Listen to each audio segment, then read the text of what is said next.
আমার ছাদ বাগানে বস্তায় লাগানো কলমি শাক দেখো কত সুন্দর হয়েছে। এখান থেকে আমি আমার সব কলমি শাকগুলোকে তুলে তুলে নেব।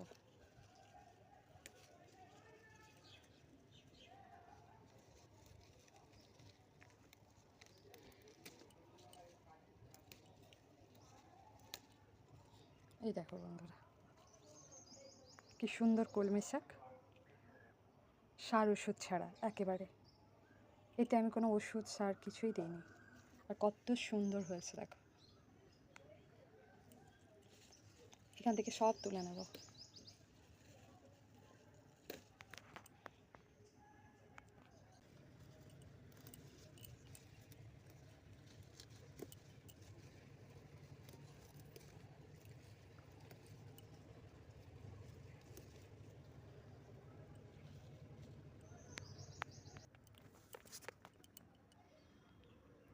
এইটুকু কলমি শাক তোলা হয়ে গেছে, এই যে সব তুলে নিয়েছি। আমার এক ঝুড়ি কলমি শাক হয়ে গেছে।